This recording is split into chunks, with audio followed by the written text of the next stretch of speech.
So, good morning everyone. So now continue our chapter 11 in class 12. That is a part of light reflection and refraction. So next our topic is here atmospheric reflections. Refractions हम लोगों ने पढ़ा था जब one medium से दूसरे medium में light enter करती है थोड़ी सी बेंड हो जाती है, क्लियर। सो यहाँ पे एटमॉस्फेयर में भी क्या होता है, यहाँ पे टू टाइप्स के जनरली एयर इंक्लूडेड होते हैं, एक होता है hot air and cool air.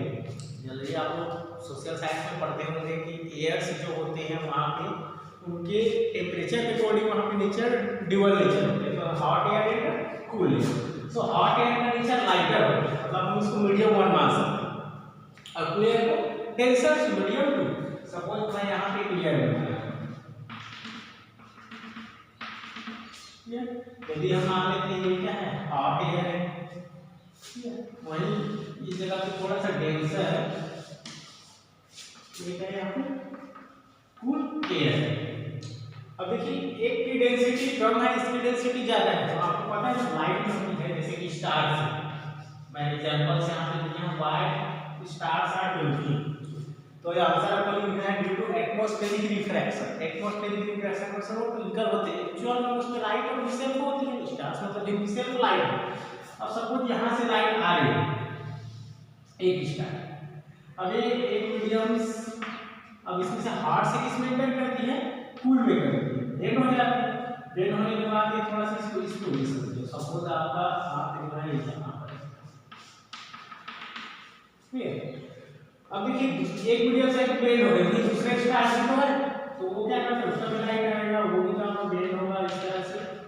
तो इस तरह से एक जो लाइट आती है थोड़े टाइम में वो दूसरी जगह पर नजर आती है, मतलब चमकते हुए नजर आती है, क्योंकि यहाँ पे क्या हो जाता है रिफ्रैक्शन हो जाता है, और ये रिफ्रैक्शन चूंकि एटमॉस्फेयर के थ्रू हो रहा है इसलिए इसको बोलते हैं एटमॉस्फेरिक रिफ्रैक्शन बोलते हैं। यहाँ पे देखिए लाइट आ रही है तो हॉट एयर और कूल एयर, मतलब दो अलग अलग मीडियम मिल गए उसको। अब दो मीडियम में रिफ्रैक्टिव इंडेक्स होगा, तो इंडेक्स होने की वजह से जैसे एक लाइट सपोज इसका लाइट आया यहाँ पे इस तरह से क्रॉस हो गया, दूसरे का लाइट आया वो थोड़ा बेंड हो गया, इस तरह से बहुत सारे स्टार्स होते हैं वो चमकते हुए दिखाई देते हैं। रीजन है लाइट आती है वो बेंड हो जाती है, एयर में मूवमेंट होते रहते हैं, स्टेबल्स तो नहीं है, तो मूवमेंट्स की वजह से वो आपको चमकते हुए दिखाई देते हैं। एक्चुअल में भी अपनी जगह पर स्टेबल है और उनमें लाइट है, बट वो लाइट जो है एयर की वजह से, एयर क्या है तो मूव होते रहते हैं।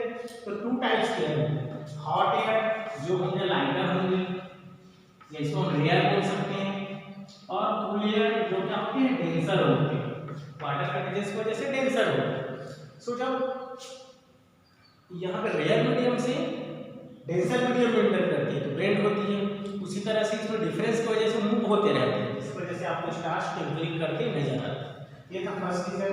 वही एटमॉस्फेरिक से रिफ्रैक्शन से रिलेटेड एक और question, what the reason that advance sunrise and real sunset. Actual में हमको जो दिखाई देता है सनराइज वो एक्चुअल सनराइज से 2 मिनट पहले हो जाता है, बिफोर दैट, और सनसेट जो होता है वो एक्चुअल सनसेट से 2 मिनट बाद दिखाई देता है। सो इसका भी रीजन है कि क्यों ऐसा हमको अपीयर होता है। तो इसमें भी सेम रीजन सी है, यहाँ पे देखिए सनसेट सनसाइन, जब सनसाइन होता है तो उसका रिसर्च में हमको जो रीजन दिखाई देता है वो भी एटमॉस्फेरिक रिफ्रैक्शंस की वजह से जो एक्चुअल पोजीशन है उससे थोड़ा सा पहले दिखाई देते हैं, क्लियर। क्योंकि हॉरिजॉन्टल जोन्स की वजह से हमको ये पोजीशंस क्लियर होते हैं। एक्चुअल में जो अपीयर होना चाहिए, जो अपीयरेंस है दिखाई देती है वो उस जगह पर ना दिखे, उससे थोड़ा सा 2 मिनट पहले आपको सनराइज दिखाई देता है, और 2 मिनट बाद सनसेट हो जा रहा है तो उसके 2 मिनट बाद हमको सनसेट दिखाई देता है। ये भी किसकी वजह से होता है, एटमॉस्फेरिक रिफ्रैक्शन। यदि ये क्वेश्चन आते हैं तो आपको ओनली वन लाइन में आंसर लिखना है, एटमॉस्फेरिक रिफ्रैक्शन एटमॉस्फेरिक रिफ्रैक्शन। तो ये होता है एटमॉस्फेरिक रिफ्रैक्शन, एटमॉस्फेयर की वजह से जो रिफ्रैक्शन प्रोसेस होते हैं उसको बोलते हैं एटमॉस्फेरिक रिफ्रैक्शन। तो सेकंड टॉपिक इज यार स्कैटरिंग। स्कैटर मतलब होता है फैलना, या बोल सकते हैं डिस्ट्रीब्यूशन ऑफ लाइट। तो देखिए जनरली इसमें एग्जांपल आते हैं blue colour of sky, sky का कलर ब्लू दिखाई देना, या ओशियंस और सी का कलर ब्लू दिखाई देता है। सनसेट और सनशाइन के टाइम आपको स्काई का कलर रेड दिखाई देता है। तो ये सब किस में आएंगे, स्कैटरिंग ऑफ लाइट। यहाँ क्वेश्चन ये है why the colour of the clear sky is blue. So that's reason जो एयर में पार्टिकल्स होते हैं उसका साइज स्मॉलर होता है। यहाँ पे देखिए सन साइड इसमें कितने कलर होते हैं, 7 कलर। सो 7 कलर इंक्लूड होते हैं तो सबसे हाई होता है वेवलेंथ, रेड का सबसे कम होता है वायलेट का। पर जो ब्लू कलर होता है वो ब्लू कलर का जो वेवलेंथ है वो स्कैटरिंग जो वेवलेंथ होती है, मतलब जिस पार्टिकल जितना स्कैटर कर पाता है, स्कैटर मतलब टकरा के फैलाना उसको, सो वो सबसे बेटर किसके लिए होता है, वो शॉर्टर वेवलेंथ होता है ब्लू वेव।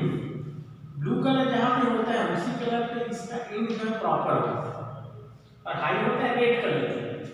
सो जो शॉर्टर एंड की वजह से ये जो पार्टिकल्स होते हैं उस पार्टिकल से ये कलर जो है कोलाइड होता है और इसी वजह से ये ज़्यादा फैलता है। मतलब आप बोल सकते हैं ब्लू कलर में फैलने की टेंडेंसी ज़्यादा होती है, जिसकी वजह से आपको ब्लू कलर ही अपीयर होते हैं। इंक्लूडेड 7 कलर होते हैं पर ब्लू कलर क्या होता है, आपको अपीयर मतलब दिखाई देता है क्योंकि इसके शॉर्टर वेवलेंथ पे एंड होता है स्कैटरिंग के लिए, वो सबसे बेटर किसके लिए होता है, ब्लू कलर के एंड के लिए। Clear.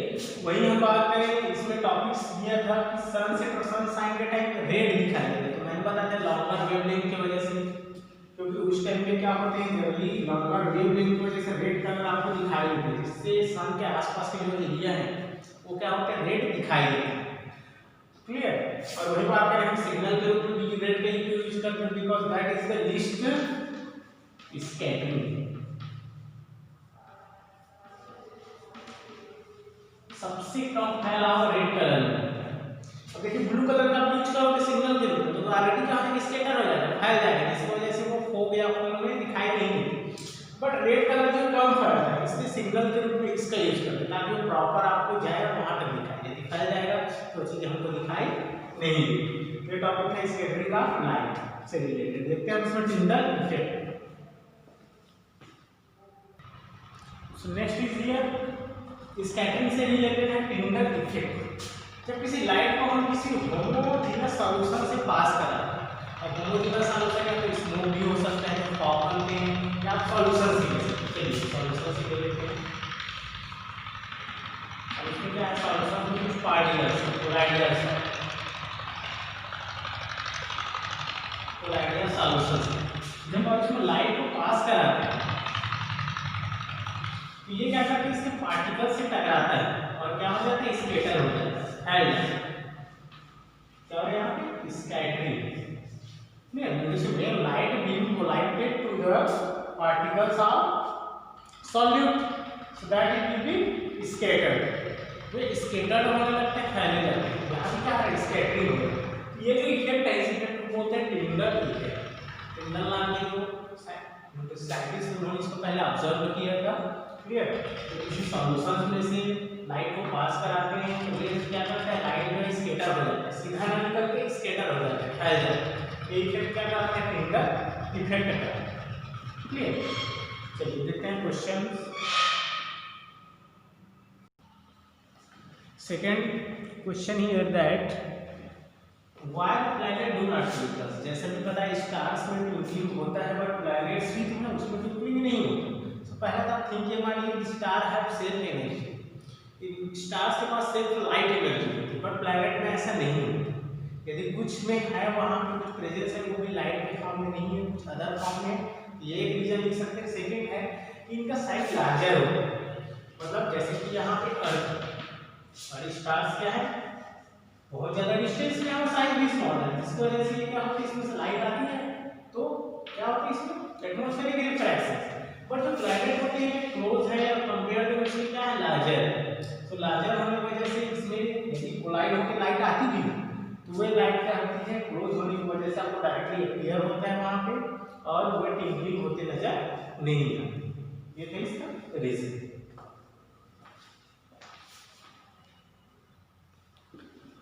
So here why do sky appear dark instead of blue in astronaut? Astronauts यहाँ पर इसलिए अभी हम लोग पढ़ रहे हैं जैसे यहाँ पर आसपास का मान लीजिए मुझे क्या है, एटमॉस्फेयर। अब एटमॉस्फेयर में हमें पता है ये कितना रेयर अब हॉट एयर और क्या था, कूल एयर। अब उस कंडीशंस में देखिए जब लाइट आती है सनलाइट, ये क्या करती थी, लाइट को स्कैटर करती है, कौन सी कलर को, ब्लू कलर। तो आपको यहाँ जब पीछे से हम देखते हैं, जब आप इस पोजीशन से देखते हैं तो आपको ये कौन सा कलर दिखाई देता है, ब्लू कलर दिखाई देता है, क्योंकि लाइट आती है ब्लू लाइट स्कैटर होती है। बट आप ऊपर से देखिए इस पोजीशन से, यदि आप यहाँ से देखते हैं एस्ट्रोनॉट से, यदि आप इसको ऊपर से देखते हैं, प्लैनेट बाहर चले गए, एस्ट्रोनॉट्स की फॉर्म में अदर प्लैनेट में है, या बोले कि हाई एल्टीट्यूड में आप एरोप्लेन से भी देखते हैं, तो उसका कैसे देखिए सन के ऊपर में है, तो ये जो लाइट कोलाइड होती है उतना लाइट वापस नहीं जा पाता स्कैटर हो से। अगर नीचे लाइट के सोर्स थे तो नहीं सनलाइट के ऊपर में, तो जब यहाँ पे आती है लाइट तो आपको स्कैटर होती है, पर ऊपर में एटमॉस्फेयर ना होने की वजह से आप एटमॉस्फेयर से बाहर चले गए और एटमॉस्फेयर अंदर साइड है, जब तक आप एटमॉस्फेयर के अंदर में रहेंगे आपको ब्लू दिखाई देगा, जैसे उससे बाहर जाएंगे वहाँ एटमॉस्फेयर के अब्सेंस की वजह से ब्लैक दिखाई देता है, मतलब कोई कलर दिखाई नहीं देती। इसलिए जो अदर प्लैनेट में जा रहे हैं एस्ट्रोनॉट वगैरह, उनको जो है अर्थ जो है प्रॉपर्ली दिखाई नहीं देता, वो पूरा ब्लैक सराउंडिंग दिखाई देता है। ये था इसका रीजन, तो इसमें आएगा स्कैटरिंग आएगा। चलिए इसी के साथ आपका ये चैप्टर कंप्लीट होता है। अब नेक्स्ट चैप्टर में पढ़ेंगे हम लोग magnetic effect. Clear? Okay, thank you, have a nice day.